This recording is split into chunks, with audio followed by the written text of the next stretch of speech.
ये जो भारतीय किसानों ने विरोध प्रदर्शन किया था, इस प्रदर्शन के पीछे का रहस्य क्या था? क्यों ये प्रदर्शन हुआ? पूरे देश में प्रदर्शन हुआ, पर आज तक हम ये नहीं समझ पाए कि प्रदर्शन हुआ क्यों था। देखिए, प्रदर्शन हुआ था देश की आम जनता के लिए। सरकार 3 काले कानून लाई थी कृषि के अंदर जी। जिसमें एक था कि जो ये बड़े बड़े उद्योगपति हैं, अगर ये जितना चाहे एक व्यक्ति ही अनाज का, पूरे भारत के अनाज का भंडारण कर सकता है, जबकि पहले से एक नियम था कि एक व्यक्ति इतना भंडारण कर सकता है, एक उद्योगपति इतना भंडारण कर सकता है और एक राइस मिल वाला इतना भंडारण कर सकता है। और उसमें जो किया इन्होंने कि एक ही व्यक्ति भी पूरे भारत का अन्न अपने भंडारण कर सकता है, और जब वो कीमत बाजार में 200% बढ़ जाएगी तब भारत सरकार उसमें कुछ हस्तक्षेप कर सकती है। मतलब रोटी को भी तिजोरी ने बंद करने का सरकार ने एक कानून ला दिया था। उससे क्या होता, ये किसान के लिए नहीं था। किसान तो अन्न उगाता है, वो तो अपने लिए रख लेगा। जो गांव के, शहर के जो छोटे कर्मचारी हैं, मजदूर हैं, जो सुबह कमाते हैं शाम को ला करके खाते हैं, उन लोगों के लिए क्या हालत होती है। आज ही आप देखो, हमारा एमएसपी जो है वो 1800 2000 के बीच में है। आज ही आटा 40 रुपए किलो मिल रहा है, डबल रेट में है।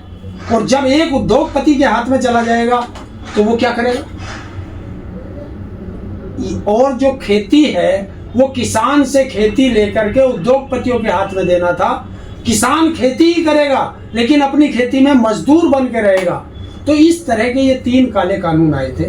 तो किसान इसको समझ गया था और किसान ने इसका भरपूर विरोध किया। और देश की जनता का मैं एक बार फिर धन्यवाद करता हूं कि उन्होंने सबने साथ दिया और ये 3 काले कानून संसद से आए थे और संसद में ही वापस हुए। किसान यूनियन क्या चाहता है सत्ता से? किसान यूनियन का सबसे पहली डिमांड है कि जो हमारी एमएसपी गारंटी कानून है वो किसान तय नहीं करता। आप बाजार जाओ, बाजार से आप चाहे एक सुई खरीदो, चाहे बीमारी के लिए एक टैबलेट खरीदो, आप किसान जाकर के ट्रैक्टर खरीदे, आप चाहे बाजार से कार खरीदे, और चाहे आप एक मोची के पास जाइए तो अपनी जूता कटवाएंगे तो उसके पैसे भी मोची तय करेगा। आप दर्जी के पास अपनी शर्ट सिलाने जाइए तो दर्जी बताएगा इसकी इतने रेट लूंगा। लेकिन दुनिया में एक किसान ही ऐसा है जो अपनी फसल का दाम नहीं निश्चित कर सकता। उसका दाम जो है चमचमाती कोठियों में बैठे हुए दिल्ली में, जिनके कभी बाप दादा ने खेती नहीं की, वो किसान की फसल का रेट तय करते हैं। किसान उस पर भी तैयार रहता है। तो किसान बस ये चाहता है कि अगर आपने मेरे गेहूं का रेट 2100 रुपए कर दिया है, चलिए आपने कर दिया, 2100 रुपए से कम पर मेरा गेहूं ना बिके, ये गारंटी कर दीजिए, ये कानून बना दीजिए कि जो रेट सरकार ने तय किया उस रेट से कम पर कोई भी हमारे माल को ना खरीदे। अगर कोई खरीदे तो उसके खिलाफ एफआईआर दर्ज करके उसे जेल भेजा जाए।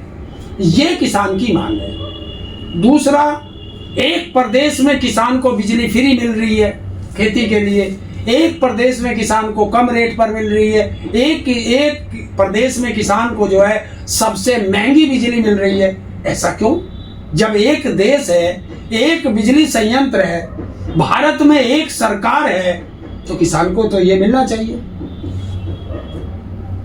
जिस तरह हमारी फसल का ये बीमा करते हैं, और जब बीमा होता है फसल बर्बाद हो जाती है प्राकृतिक आपदाओं से, तो हमें पता क्या मिलता है? किसी को 1 रुपए का चेक, किसी को 1.5 रुपए का चेक, किसी को 2 रुपए का चेक। तो ये हमारी फसल के बीमा का मजाक उड़ाते हैं किसान का, और किसान की उगाई फसल खाते हैं। तो किसान इन चीजों पर लड़ता है। अभी अमेरिका के साथ भारत का जो वो ट्रेड वार चल रहा है, उसमें क्या है, अमेरिका ये कह रहा है कि हमारे जो कृषि प्रोडक्ट हैं वो भारत के लिए खोल दीजिए। नरेंद्र मोदी ने कपास का क्षेत्र खोल दिया है। अभी आप 2 साल के अंदर देखना, महाराष्ट्र के हों, गुजरात के हों, जो जहां ये कपास पैदा होती है, वो मर जाएंगे। अभी अमेरिका की जो कंपनियां हैं वो कह रही हैं कि हम भारत के अंदर किसी भी जगह 25 से 30 रुपए लीटर हम आपको दूध देना पसंद कर देंगे। क्यों कर देंगे? जिस तरह अंबानी ने आपको मोबाइल का दिया था, पहले फ्री दिया, आपको चस्का लगा, फिर उसने जो है 99 रुपए का रिचार्ज कर दिया। आप कहने लगे अरे यार 99 ही तो करा है, कौन सा ज्यादा किया है। और आज क्या रेट है? 800 रुपए का है चार्जिंग। तो अगर इसके लिए देखिए, एक ही कहावत है, फिर मैं एक शब्द कहना चाहता हूं कि इन जुल्मों के खिलाफ लब खोलेगा कौन?